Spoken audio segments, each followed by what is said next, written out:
What's up, everybody, and welcome back to this week's comic book breakdown on the Ducks and Download channel. This time we're going to be going over the new Santa Starros comic, issue number 1. I was able to pick up a very gorgeous variant cover, and the art in this book looks phenomenal. We're going to open up with Santa seeming to be on Arano for what is a quick kind of last job vibe, with her and a Weequay slicing into an Imperial warehouse for some treasure that waits within.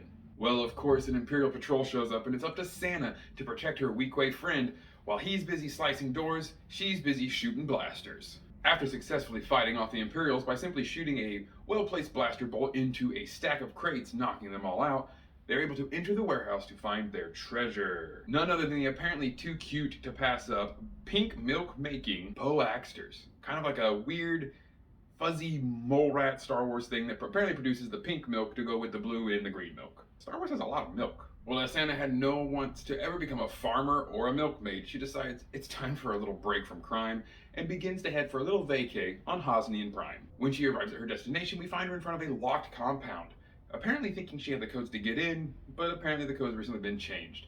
So what does Santa do? Well, like any good rogue, she scales the walls and hops over. Of course, in doing so, triggers an intruder alarm from a bunch of droids that seem to have been very hodgepodge kind of put together, but it looks really awesome to see the random bits and pieces and point out B1 battle droid versus B1 super droid. She holds her own for a little bit, but then they are able to corner her up a tree, where thankfully she is then saved, and the droids are called off by someone who very obviously knows Santa, and we find out it seems to be the matron of this family, Santa's grandmother. Entering the Starros compound, she finds more of her family there. Her aunt and cousin are now there, and her cousin is very pregnant. Although something's giving off weird vibes, because every time she tries to ask her cousin about the baby, it's always just completely dodged and put back on Santa to answer some more stories about what she's been up to in these last few years. And as we all know, if information is kept from you in the Star Wars universe, that means something's about to blow up.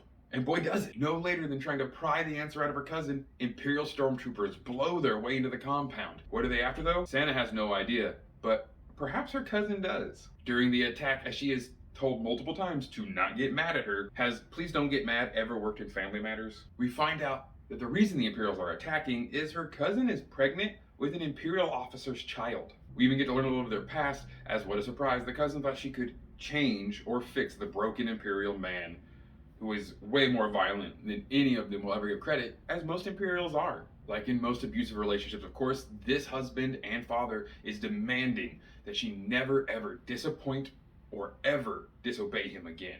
Not out of love, but out of fear that he cannot be shown to be weak and not in control of his own household. Gripping her strong, he convinces her to go back to the ship where he has set up a birthing suite for her. Now, of course, she agrees under the qualms that they will leave and the family will be okay, but like all Imperial matters, the officer then turns to his stormtroopers and tells them to kill the entire family when they're out of orbit and burn this whole place to the ground. What a surprise. Well, from there, Santa springs a surprise attack from the ventilation system of the hallway, taking out all of these stormtroopers and saving her family. Her family then returns the favor, incinerates a few of their own, with apparently tapestry traps. You can tell that the Starros family is extremely adept and very used to dealing with Imperial stormtroopers. The Starros family, led by the matron, then go to the armory and then to a ship to take off to go get back Santa's cousin. But then we learn that there's actually been a secret ploy this whole time. Her cousin has been using this as a way to bring the Imperial to them, to then get them to have an ability to get on board the ship to re-steal a Starros family heirloom.